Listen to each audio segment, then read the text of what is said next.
Good morning दोस्तों, स्वागत है आपका अपने यूट्यूब चैनल स्टडी विद इसरार में। उम्मीद है आप सब अच्छे होंगे और अपनी पढ़ाई अच्छे से कर रहे होंगे। तो प्रस्तुत हैं हम आपके सामने अपने पेपर फर्स्ट कोड 101 की आज यूनिट नंबर 3 की वीडियो लेकर। अगर आपने हमारी यूनिट फर्स्ट और यूनिट सेकंड की वीडियो नहीं देखी तो चैनल पे जाके देख सकते हैं। तो बात करते हैं हम आज अपनी यूनिट नंबर 3 की। यूनिट नंबर 3 का नेम है foundation of physical education. Foundation का मतलब होता है अर्थ, आधार। फाउंडेशन का अर्थ होता है आधार, यानी कि शारीरिक शिक्षा के क्या आधार हैं उनके बारे में। दोस्तों, इसमें हमें 4 टॉपिक दिए हुए हैं, पहला, दूसरा, तीसरा और चौथा। अब इन 4 टॉपिक्स के बारे में हमें बात करनी है और इनके बारे में पढ़ना है। इनमें से 15-15 नंबर के हमारे पास 2 क्वेश्चन आते हैं और शॉर्ट क्वेश्चन में 2-2 नंबर के भी बन जाते हैं, जो लास्ट की यूनिट में आता है, यूनिट नंबर 5 में। तो चलिए हम बात करते हैं अपने यूनिट नंबर 3 में। पहला टॉपिक है, तो हमने यहाँ पे लिखा है यूनिट नंबर 3 शारीरिक शिक्षा के आधार या लक्ष्य, यानी शारीरिक शिक्षा के आधार क्या होता है और इसके लक्ष्य क्या है। तो इसमें हमने पहले टॉपिक में लिखा हुआ है शारीरिक शिक्षा के दार्शनिक आधार। दार्शनिक आधार में आता है philosophical foundation of physical education. अब इसमें दर्शन शास्त्र में हम लिखेंगे, दर्शन शास्त्र का संबंध उस विषय से है जो व्यक्ति को बुद्धिमान एवं तत्वज्ञानी बनाता है। वास्तव में दर्शन शास्त्र वह विज्ञान है जो आत्मा, परमात्मा, सृष्टि, जीवन मूल्यों, तर्क आदि से संबंध रखता है। इसके माध्यम से एक व्यक्ति ब्रह्मांड के रहस्यों तथा उनमें निहित अर्थों के गुणों को निकालता है, यानी कि ब्रह्मांड में क्या क्या रहस्य छिपे हुए हैं और क्या क्या इसके गुण हैं, क्या हमारे काम आता है, जो प्रकृति से हमें मिला हुआ है, जैसे पहाड़, नदी, नाले आदि, ये जो सब हमें मिले हुए हैं प्रकृति से, इनसे इनका क्या अर्थ है हमारे जीवन में, सब चीज़ का हमें ज्ञान कराता है। फिर इसमें हमने नीचे लिखा है दर्शन शास्त्र के मुख्य 6 भाग माने गए हैं, यानी कि दर्शन शास्त्र के कितने भाग होते हैं? 6 भाग होते हैं, जिनका संक्षिप्त में वर्णन निम्नलिखित लेंगे। आध्यात्मिक शास्त्र। अध्यात्म शास्त्र क्या होता है इसके बारे में हम लिखेंगे। जीवन के अस्तित्व संबंधी सिद्धांतों तथा मनुष्य व प्रकृति के मध्य संबंध की वास्तविकता का अध्ययन कराना ही अध्यात्म शास्त्र कहलाता है। यानी कि अगर मैं अध्यात्म शास्त्र की परिभाषा देखूं तो वो भी हमारी यहाँ से कवर हो जाएंगी। इसमें जन्म, मृत्यु, देवी देवता, भूत प्रेत, आत्मा, परमात्मा आदि इस शास्त्र की मुख्य विषय वस्तु है। तो इसकी मुख्य विषय वस्तु के अगर बारे में पूछेगा तो वो क्या होते हैं? जन्म, मृत्यु, देवी देवता, भूत प्रेत, आत्मा, परमात्मा आदि। तो इसमें इतना लिखेंगे हम। अब हम हेडिंग डालेंगे भाग नंबर 2 की। भाग नंबर 2 में आता है ज्ञान शास्त्र। अब ज्ञान शास्त्र में क्या क्या आता है वो भी हम इसमें लिखेंगे। ज्ञान शास्त्र हमारा सत्य को प्रकाशित करना इस शास्त्र का ध्येय है, यानी कि इस शास्त्र का मुख्य लक्ष्य क्या है? सत्य को प्रकाशित करना, कि जीवन में क्या सच है क्या झूठ है वो हमें पता लग सके। इसके अंतर्गत ज्ञान का प्रकाश, ज्ञान का उपार्जन। ज्ञान का प्रकाश का मतलब ज्ञान हमें कैसे प्राप्त होगा, उपार्जन का मतलब हमें ज्ञान कैसे अलग अलग एलिमेंट से यानी तत्वों से कैसे ज्ञान प्राप्त करना है, तथा ज्ञान के सिद्धांतों का अध्ययन किया जाता है। किसके अंदर किया जाता है? ज्ञान शास्त्र के अंदर किस किस का अध्ययन किया जाता है? ज्ञान के प्रकाश का, ज्ञान के उपार्जन और ज्ञान के सिद्धांतों का अध्ययन किया जाता है ज्ञान शास्त्र के अंतर्गत। अब इसमें हम भाग नंबर 3 डालेंगे, हेडिंग डालेंगे सुक्ति शास्त्र। सुक्ति शास्त्र क्या होता है अब इसके अंदर लिखेंगे। यह शास्त्र सत्य के उपयोग तथा न्याय देने के सिद्धांतों की विवेचना करता है। तो अगर तुम्हारे पास कहीं पे आ जाए कि सत्य के उपयोग तथा न्याय देने के सिद्धांतों की विवेचना कौन सा शास्त्र करता है, या दर्शन शास्त्र में कौन सा शास्त्र सत्य के उपयोग और न्याय के सिद्धांतों की विवेचना करता है? तो आपको याद रखना है शुक्ति शास्त्र सिद्धांतों की विवेचना करता है। यह आपको मोस्ट इंपोर्टेंट हेडिंग है, ये याद रखनी है। अब हम भाग नंबर 4 डालेंगे, नीति शास्त्र। नीति शास्त्र में हम लिखेंगे इस शास्त्र के अंतर्गत नीति, चरित्रों तथा जीवन के उच्चतम स्तर को प्राप्त करने का अध्ययन किया जाता है। यानी कि इस शास्त्र के अंतर्गत किसका अध्ययन किया जाता है? नीति का, चारित्रिक का, यानी चरित्र क्या होता है? हमारा व्यवहार, यानी कि हमारा चरित्र कैसा है, व्यवहार कैसा है इसका, तथा जीवन के उत्तम स्तर को प्राप्त करना। उत्तम स्तर का मतलब होता है यानी कि जीवन में अच्छे से अच्छा काम और अच्छे से अच्छा पद ग्रहण करना। उत्तम स्तर को प्राप्त करने का अध्ययन किया जाता है। किसके अंतर्गत किया जाता है? नीति शास्त्र के अंतर्गत। 5वां भाग हमारा, 5वीं हेडिंग हम डालेंगे इसमें, तर्कशास्त्र। ये तर्कशास्त्र बहुत इंपॉर्टेंट है।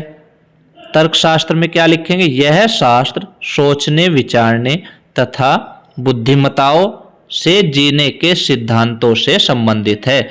यानी कि इसके अंतर्गत अपनी बात को तर्क के साथ प्रस्तुत करना तथा अपने विचारों में एक क्रम व लय विकसित करना आदि आते हैं।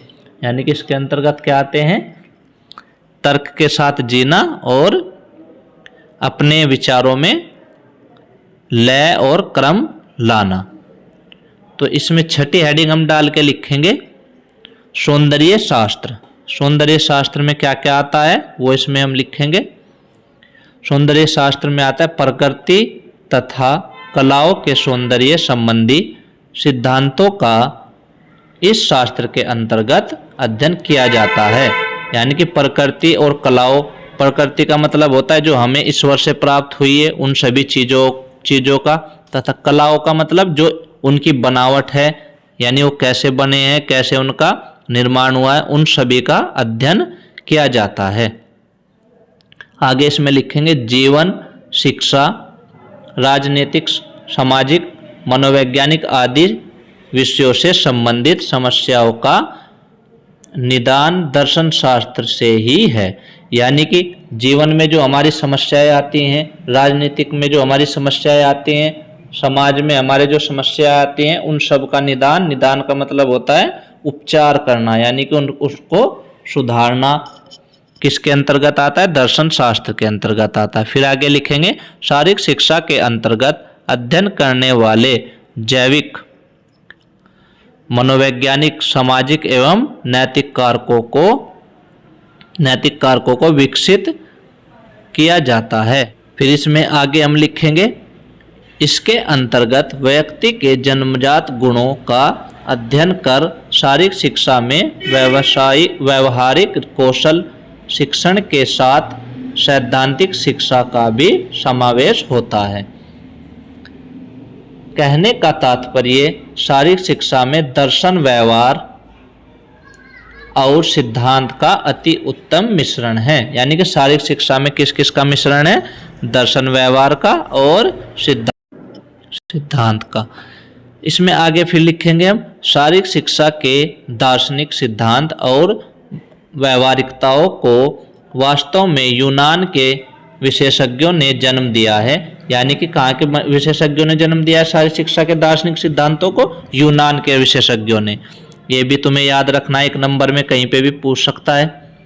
फिर आगे लिखेंगे उनका क्या नाम है? प्लूटो और अरस्तु नामक महान दार्शनिकों ने शारीरिक शिक्षा के दार्शनिक सिद्धांतों की नींव रखी। किसने रखी दार्शनिक सिद्धांतों की नींव शारीरिक शिक्षा के? वो है प्लूटो और अरस्तु। इसमें फिर आगे लिखेंगे मानव जीवन का आदि तथा अंत दार्शनिक मान्यता में निहित है। यानी कि मानव का जीवन की शुरुआत कहाँ से होती है और अंत कैसे होता है, वहां तक के पूरे संपूर्ण जीवन को इसमें दर्शाया गया है। फिर इसमें आगे हम क्या लिखेंगे, समस्त ज्ञान तथा विज्ञानों का मूल दर्शन में ही है।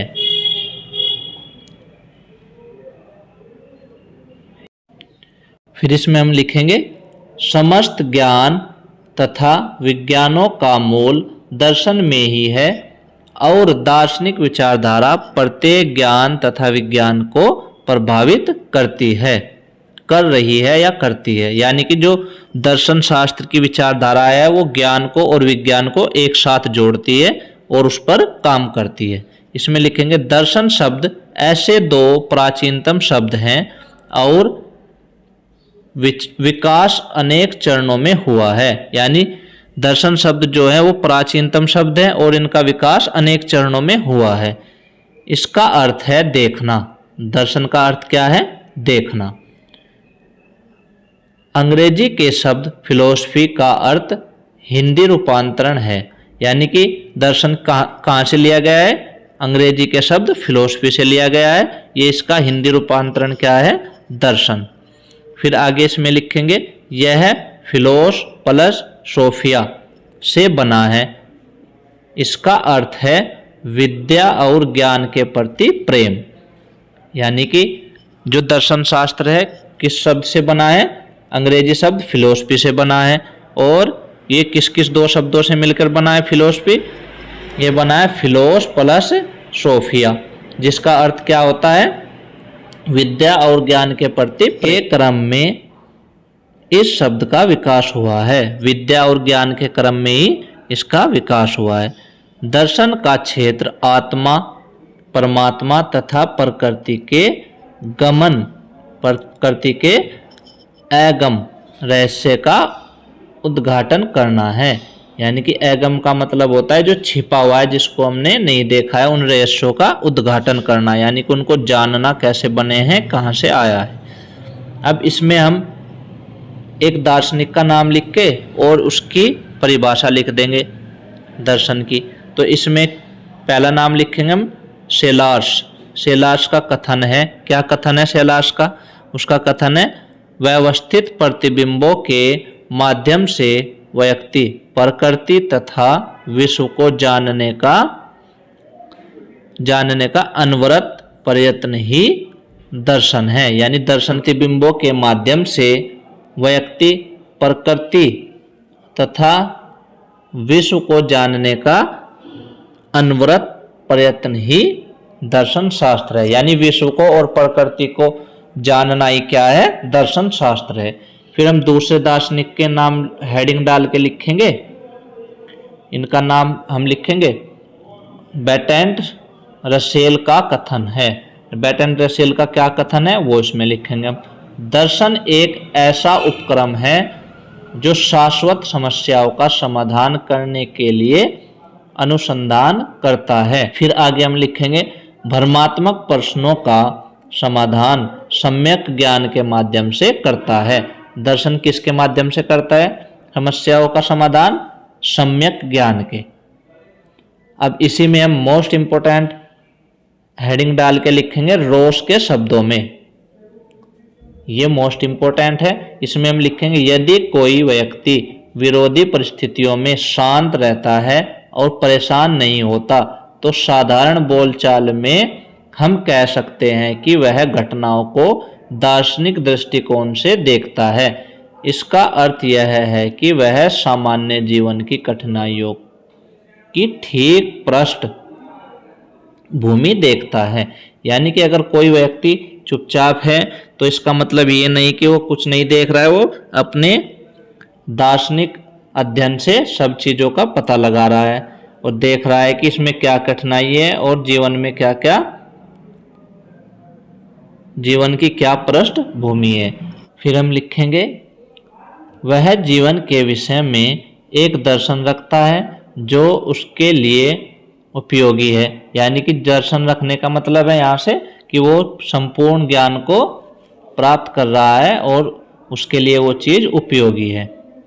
फिर आगे लिखेंगे यदि किसी मनुष्य के जीवन के विषय में कोई विश्वास है, यानी व्यक्ति के जीवन में कोई विषय में उसे कुछ विश्वास है और वह विश्वास केवल दिमागी विश्वास है, तो वह उस विश्वास का एक ज्वलंत उदाहरण प्रस्तुत करता है। फिर इसमें लिखेंगे सच्चा जीवन दर्शन अपने धारक के लिए उस सीमा तक महत्वपूर्ण होता है। यानी कि जो सच्चा जीवन दर्शन होता है वो धारक के लिए कहाँ तक महत्वपूर्ण होता है, जहाँ तक उसके अनुसार जीवन व्यतीत करने का प्रयास करता है। यानी कि जन्म से मृत्यु तक जीवन दर्शन क्या होता है, महत्वपूर्ण होता है अपने धारक के लिए, अगर वो उसको जान ले अच्छे से और उसको पहचान। तो अभी हमने पढ़ा क्या दर्शन शास्त्र क्या है और उसके अंतर्गत उसके कितने भाग है, 6 भागों के बारे में। अब हमने हेडिंग डाली है शारीरिक शिक्षा के अंतर्गत दर्शन शास्त्र, यानी कि शारीरिक शिक्षा के अंतर्गत जो जो दर्शन शास्त्र आते हैं उनको हम पढ़ेंगे। ये मोस्ट इम्पोर्टेंट है, तुम्हारे से कहीं पे भी इसको पूछ लेता है, 2 नंबर में भी पूछता है और किसी क्वेश्चन के साथ ऐड करके भी पूछ लेता है 15 नंबर में भी। तो इसमें हम पहली हेडिंग डालेंगे, पहला दर्शन शास्त्र क्या है हमारा, आदर्शवाद। पहला दर्शन शास्त्र है हमारा आदर्शवाद, इसको बोलते हैं इंग्लिश में आइडियलिज्म। यानी कि इसमें हम लिखेंगे क्या, इस दर्शन शास्त्र के उत्पत्ति विचारवाद से हुई है। इस दर्शन शास्त्र की उत्पत्ति कहाँ से हुई है, विचारवाद से। इसका प्रतिपादक प्लूटो को माना जाता है। अगर कोई तुम्हें पूछे कि दर्शन शास्त्र का जो प्रतिपादक है वो कौन है, तो वो है प्लूटो। प्लूटो का जो जीवन काल रहा है वो कहाँ से कहाँ तक रहा है दर्शन शास्त्र में, 428 से 348 ईसा पूर्व तक। अब इसमें हम लिखेंगे आगे, आदर्शवाद के अनुसार मनुष्य अस्तित्व का केंद्र होता है। यानी कि आदर्शवाद के अनुसार अस्तित्व का केंद्र कौन होता है, मनुष्य होता है। फिर इसमें आगे लिखेंगे क्योंकि सृष्टि को मनुष्य और प्रकृति की रचना का परिणाम माना जाता है। मनुष्य को किसका परिणाम माना जाता है, प्रकृति की रचना का परिणाम माना जाता है। इसमें लिखेंगे और मनुष्य प्रकृति से ही अधिक महत्वपूर्ण है। यानी कि मनुष्य प्रकृति से भी अधिक महत्वपूर्ण है, क्योंकि जो ईश्वर ने प्रकृति की रचना की है वो मनुष्य के लिए ही की है, इसलिए कहा गया है कि मनुष्य प्रकृति से भी अधिक महत्वपूर्ण है। इसमें आगे लिखेंगे हम, जीव को मन और प्रकृति की रचना का परिणाम माना जाता है। जितनी भी भौतिक वस्तुएं होती हैं उसका सर्जन व निर्माण मनुष्य ने स्वयं ही किया है। यानी कि आदर्शवाद मानता है कि ये जो जितनी भी प्रकृति की रचनाएं हैं वो किसने किया है, उनका भौतिक वस्तुएं हैं, उन सब का जो निर्माण किसने किया है, वो मनुष्य ने ही किया है। मतलब उसको सजाना और निर्माण का मतलब होता है उसको बनाना, यानी मनुष्य ने उसको बनाया है और मनुष्य ने ही सजाया है। फिर इसमें आगे लिखा, आदर्शवाद उन आदर्शों तथा सिद्धांतों की तरफ संकेत करता है जिनका उपयोग मनुष्य अपने जीवन के स्तर को ऊंचा उठाने में करता है या जीवन को ऊंचा उठाने के लिए करता है। आज का समाज आदर्श संबंधित बातों को स्वीकार करता है। प्राचीन काल में यूनानियों ने शारीरिक शिक्षा की नींव सुंदर शरीर जैसे आदर्शों पर रखी। यानी कि अगर तुम्हें कोई पूछे कि कहीं पे भी क्वेश्चन में पूछे कि यूनानियों ने शारीरिक शिक्षा की जो नींव रखी वो किस पर रखी थी, वो रखी थी सुंदर शरीर जैसे आदर्शों पर। फिर आगे लिखा है, प्लूटो का विचार, प्लेटो या प्लूटो इसी को कहते हैं, प्लूटो का विचार था मनुष्य शारीरिक रूप से स्वस्थ, शक्तिशाली, आकर्षक, सुदृढ़ एवं प्रभावशाली होना चाहिए। यानी प्लूटो ने क्या माना था कि व्यक्ति जो है वो एक तो स्वस्थ होना चाहिए, दूसरा शक्तिशाली आकर्षक होना चाहिए और सुदृढ़ एवं प्रभावशाली होना चाहिए। प्लूटो के बाद अरस्तु ने शारीरिक गुणों के अतिरिक्त बौद्धिक, मानसिक और आध्यात्मिक गुणों को भी मनुष्य का महत्वपूर्ण आदर्श माना है। यानी प्लूटो के बाद कौन आए? प्लूटो के बाद आए दर्शन शास्त्री अरस्तु। अरस्तु ने भी क्या माना है? जो शारीरिक गुण हैं उनके अतिरिक्त बौद्धिक और मानसिक और आध्यात्मिक गुणों को भी मनुष्य का आदर्श माना है उन्होंने। ये हमने लिखा है शारीरिक शिक्षा के पाठ्यक्रम तथा कार्यक्रम का निर्माण कुछ आदर्शों को सामने रखकर किया गया है। यानी कि जो शारीरिक शिक्षा का पाठ्यक्रम है और उसके कार्यक्रम है उनका निर्माण किसको आगे रख के किया गया है? आदर्शों को। आदर्शों में क्या क्या आते हैं? अभी जो हम पढ़ रहे हैं ये भी एक आदर्श है, या दर्शन शास्त्र भी इसके अंदर आते हैं आदर्श के। अब देखो आगे लिखा है, आगे हमने लिखा है इसमें शारीरिक शिक्षा के पाठ्यक्रम तथा कार्यक्रम का निर्माण कुछ आदर्शों को सामने रखकर किया जाता है। यानी कि जो शारीरिक शिक्षा का पाठ्यक्रम है और कार्यक्रम है उसका जो निर्माण है वो किस पर किया जाता है? आदर्शों पर। इसमें आगे लिखा है जिसमें निरोग एवं स्वस्थ शरीर, निरोग का मतलब होता है बिना रोग वाला, जिसको कोई भी बीमारी ना हो, स्वस्थ शरीर शारीरिक शिक्षा का प्रथम उद्देश्य है। तो शारीरिक शिक्षा का प्रथम उद्देश्य क्या है? शरीर का स्वस्थ होना और निरोगी होना। फिर आगे लिखा है आत्म अनुशासन के लिए क्रीड़ा एवं खेलों का होना आवश्यक है। यानी कि आत्मा का अगर अनुशासन, आत्मा को अनुशासित रखना है तो हमें क्या करना पड़ेगा? क्रीड़ा, क्रीड़ा बोलते हैं खेल को। एक आदर्श शारीरिक शिक्षक शिक्षा को शरीर तक ही सीमित नहीं रखता बल्कि वह नैतिक, मानसिक, बौद्धिक तथा सामाजिक उद्देश्यों को भी अपने विषयों में ढालने का प्रयास करता है। यानी कि एक जो शिक्षक होता है, शारीरिक शिक्षक होता है, वो क्या क्या करता है? नैतिक गुणों का भी विकास करता है बच्चे के, मानसिक भी और बौद्धिक भी और सामाजिक भी, अपने शिष्यों को उसमें ढालता है। फिर इसमें आगे लिखा है हमने, यहाँ कहा जा सकता है कि शारीरिक शिक्षा का आदर्श सिद्धांत मनुष्य के व्यक्तित्व को निखारने से संबंधित है। तो अगर मैं कहूँ कि शारीरिक शिक्षा का आदर्श सिद्धांत क्या है, वो है व्यक्तित्व को निखारना। यानी व्यक्तित्व को निखारने का मतलब है उसके अंदर सभी गुणों को प्रविष्ट करना। अब इसमें आदर्शवाद की बात करें तो वो किसको मुख्य मानता है? आदर्शवाद मनुष्य को ही मुख्य मानता है और वो कहता है कि ये जो संपूर्ण सृष्टि है वो मनुष्य के लिए है और मनुष्य उसमें श्रेष्ठ है। दूसरे दर्शन शास्त्र में हमने हेडिंग डाली है व्यवहारवाद या प्रयोजनवाद। इसको इंग्लिश में कहते हैं प्रेग्माटिज्म, प्रेग्माटिज्म कहते हैं इसको इंग्लिश में। अब इसमें हमने हेडिंग डाल के लिखा हुआ है व्यवहारवाद दर्शन शास्त्र का एक अभिन्न अंग है। यानी कि व्यवहारवाद क्या है? दर्शन शास्त्र का एक अभिन्न अंग है या मुख्य अंग भी कह सकते हैं। फिर इसमें आगे हमने लिखा है इसे एक्सपेरिमेंटेशन या एक्सपेरिमेंटिज्म के नाम से भी जाना जाता है।